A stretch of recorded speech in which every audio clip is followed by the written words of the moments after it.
Hi, we are Abelardo Melgen, Lucas Calderon, and Domingo Mota.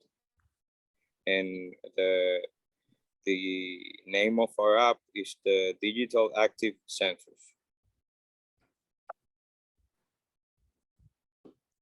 Okay, so our problem statement is that the traditional census methods are labor intensive, expensive, and prone to mistakes. So we develop a high research requirement and potential for public inconvenience.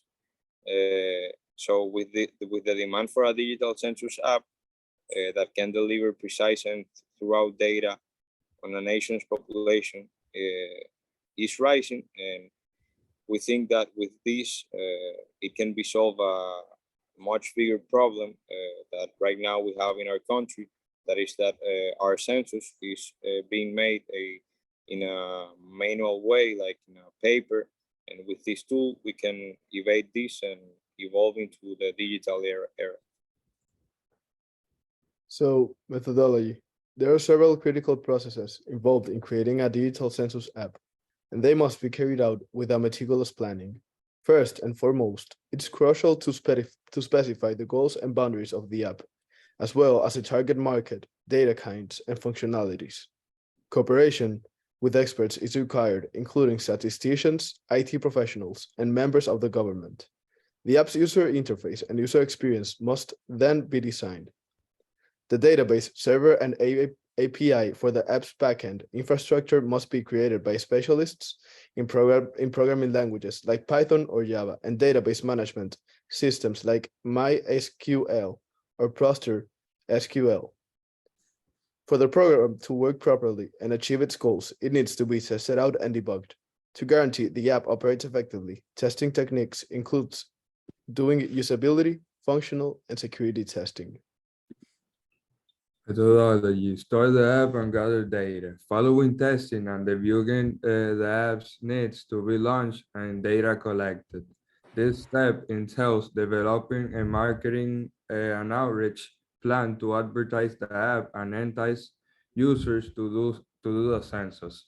After the data has been gathered, the following stage is to evaluate and interpret the information. At this step, the data will be analyzed and using statistical software such as SPSS or SAS to draw conclusions that can guide policy making, communicate and disseminate the findings to stakeholders such as elected officials, decision makers, and the general public. Is the last phase. This process entails producing summaries, infographics, and visualization that can clearly convey the results.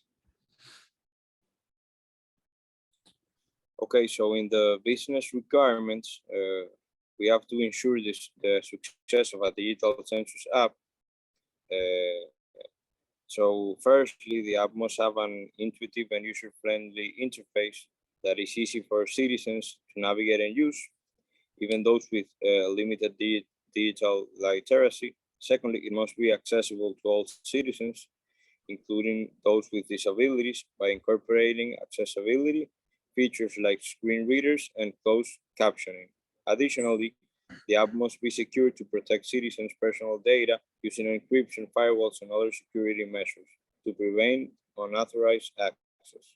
It must also be compatible with multiple platforms, including desktop and mobile devices, and have offline capabilities that enable citizens to complete the census form even without an internet connection. Finally, the app must collect real-time data, analyze and interpret it, and integrate with existing government systems, allowing for seamless data sharing and analysis. Also, the app must be adaptable to accommodate unique requirements of other nations, area, or communities, facilitating the collection of more precise and pertinent data. The app must also be backed by a committed team of professionals that can offer both citizens and government authorities technological support and guidance. By fulfilling these criteria, a digital census app can deliver accurate and trustworthy data, allowing decision makers to use it to make decisions that will benefit the population of the nation as a whole. So, results and discussion. The study's findings and analysis must demonstrate that employing a digital census app may increase data collecting, efficiency, quality, and accuracy while lowering costs and enabling for real-time data gathering. The program, furthermore, provides comprehensive data analysis, assisting decision makers in seeing trends and patterns and making notable choices. Yet, when putting a digital census app into practice, it's most important to take into account any potential difficulties, including issues with data security and privacy, adoption obstacles, and the requirement for infrastructure and technical support. Overall, the use of a digital census app can result in a procedure that is more precise throughout and effective, which will help with creation and application of the policies. To finalize, a digital census app may improve a nation's census process in a number of ways, including a greater data quality, higher participation rates, real-time data gathering, cost savings, and a better data accuracy. Nevertheless, the security, accessibility, and compatibility and technical support must all be carefully taken into account throughout the creation and development of such an app. The implementation of a digital census app may provide a number of difficulties and restrictions, including concerns to security and the privacy of data, adoption of roadblocks, and upkeep and support requirements. Therefore, if it is well developed and implemented, a digital census app may be a beneficial tool for assuring accurate data gathering and successful planning. Thank you all. And if you have any questions here in the class, you're more than free and able to